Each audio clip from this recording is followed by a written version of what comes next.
迎收看丁妈式点评。今天你又变美了吗？这一期的点评呢非常特别，因为主题呢既不是护肤品，也不是保健品，而是我们家刚刚喜提的特斯拉 Cybertruck。这可能会是丁妈式点评开播以来最不严谨的一期了，因为我对车是一窍不通的，什么百秒提速啊、4轮驱动之类的，在今天的点评中完全不会出现。今天我是以一个小白的视角去向大家介绍和展示这辆全世界都在关注的 Superstar。我穿上鞋子大概1.6米，这个车对于我来说就像一个坦克一样，是个庞然大物。看它这个前脸呢是这种平直的切割的这个效果，然后呢加上它这个灯带，感觉很像是那个未来战士的头盔一样。然后它侧面是这种非常夸张的折线风啊，就这种钻石切割的这种感觉，就让人感觉很未来科技。我好像感觉提前把马斯克的火星车开到了地球上。然后很 fancy 的是，它这个外壳是这种不锈钢的质地，它也没有车漆，所以你也不会有刮痕。据说非常的抗撞，曾经有人做过实验，拿购物车撞呀，或者是拿那个锤子锤呀，都不会有凹痕啊。据说它还可以防9毫米的子弹啊，所以我们现在来测试一下哈。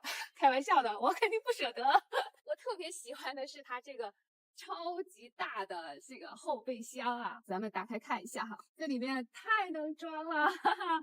我觉得下次我们开车出去旅行，带再多行李都不用怕了。这个后备箱宽敞的，可以睡下2个成年人都没有问题。它有一个可以选配的一个帐篷，然后把帐篷支上之后呢，它就变成了一个迷你的房车，就开出去露营太实用了。在美国买家具，它的运费都是很贵的。有这么一个大斗的话，我们就可以买个桌子啊，买个椅子啊，买个床垫，什么都非常方便了，感觉省了好多钱。它这个轮胎超级大，也是我很喜欢的。它有35寸的直径这么大啊，然后加上它这个高的底盘，它底盘还是可以调节的。我感觉它的越野性能一定是不错的，我们将来一定会去试一下啊。好，我们到里面看一下吧。这个门还挺沉的，然后打开进来。车内的内饰呢是非常的直男理工风的，整个车里面除了我的脸，其他全都是方形的，有棱有角的，就包括这个方向盘啊，它也不是圆的，是这种方形加圆弧的设计啊。就连杯架它也不是圆的，是这种六边形的设计。这个地方是可以搁手机进行充电的，底下呢有很大的储物空间，可以放很多东西。然后呢，前后都有一个大大的这个 pad， 你可以在 pad 上操控这个汽车。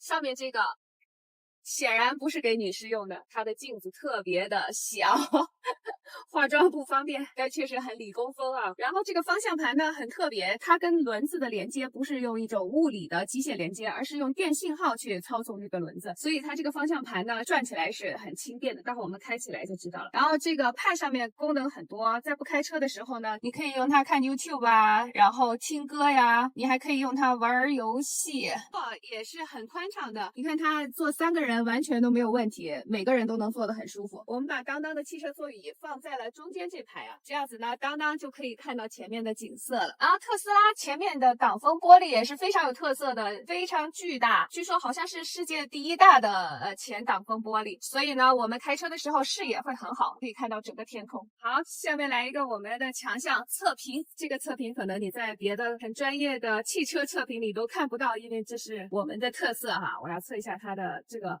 玻璃的防紫外的效果，因为对于我们这种爱美的小伙伴来说，这个防紫外是很重要。现在呢，我们先测一下车外的紫外线。今天阳光非常好，所以可以看到车窗外的紫外指数是13点多，好，记住这个数字。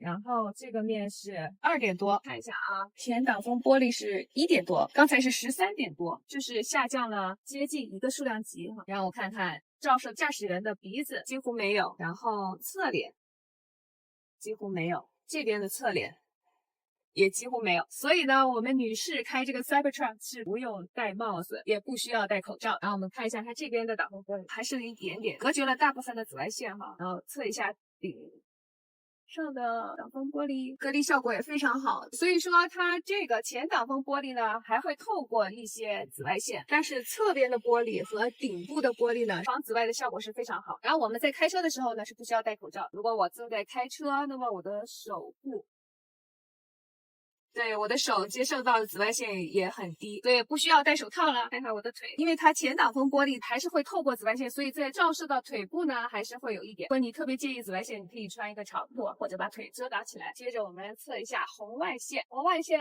测它的目的呢是看它的隔热，但是我现在已经感觉到太阳的热了，所以我估计它也不会太隔热啊。也是先测一下外面。可以看到外面的红外线是440，好，当我们回来之后，车里面的红外线是105，所以说它是有一些隔热效果，但也不用太指望哈。所以你在夏天停车的时候呢，还是加上专用的遮阳板，隔热效果会更好一些。但是也不是那么重要哈，可以远程在上车之前先把这个车给凉下来，然后你再上车，或者冬天你先把它给热起来，你再上车。我特别喜欢电动车，就是这一点非常的人性化。下面我们就来开起来吧。好，系好安全带。准备出发。那这个方向盘是它的一大特色哈，因为它太轻了，你坐在车上你感觉不到你是在开一个大卡车，你现在开起来的感觉呢，就跟开一个普通房车是一样的。但是我不太喜欢它的一点是，这么大的车它居然还没有给配雷达警报。对于我这种车技很烂的人来说呢，我就要开车的时候非常的小心，因为它毕竟很宽很大，油门踩起来呢也是没有想象中那么费劲，很轻巧，就感觉很轻松就把这么一辆大车给开起来了。特斯拉特别讨厌的是，在你提车的时候呢，它让你买一个10年的自动驾驶套装，然后呢，买完之后，我们买的时候是12000刀，刚买没几天呢，它就降价了4000多刀。关键是买完之后，它还没有给你安装，所以呢，现在还不能使用，具体到什么时候能用呢，还不知道。这一点是非常令人反感。我感觉我好像在月球上开车，可以打横来走，因为这个视野真的是太好了。因为我个子小，我就喜欢开大车，这样子看得高看得远。当你抬脚的时候，它就自动刹车了，所以你比如说呢，看转弯的时候，它很轻便。哎，轻轻一摆它就转过来，它提速也很快啊。虽然我记不住它的什么100秒提速，但我感觉轻轻一踩油门它就窜出去了，是不是很不专业？这种说法最不专业的汽车点评博主，我现在就是对它的车距还特别的没有把握，所以经常呢会开到马路边边去。好，车子停下来之后，这个大屏幕呢就可以用来娱乐啦，可以玩游戏，也可以看视频。因为它的这个隔音做得很好，所以它静音效果不错。然后车里还安了15个音箱，所以它的音响效果也还是挺好的，是一个自动电。开冰箱会为你可以看到黑色素细胞虽然数量没有变多。然后丁爸呢还给2个小朋友买了跟他配套的游戏手柄，真是24孝老爹，我都很羡慕小朋友啊。为了买这台车，我们苦苦等了4年多啊。经常有人催我们的减肥丸子的时候，我就把我们怎么等 Cybertruck 的事情告诉他，因为好东西呢是值得等待的。虽然它的小毛病很多，也不够精致，我们依然是非常喜欢它的。Elon Musk 说他的特斯拉不是车，而是机器人。我感觉我们买的不是车，而是买的未来。好了，这期丁妈深点评就到这里啦。如果你觉得有收获，别忘了点赞、收藏，并且转发给有需要并且感兴趣的小伙伴。就到这里，下期再见。Yeah. So now, so what's the accelerator? Did they tell you about? Where are you going? 啊，走错路了。我曾经跨过山和大海，也穿过人山人海。我曾经拥有着的一切，转眼都飘散如烟。我曾经失落、失望、失掉所有方向，直到看见平凡才是唯一。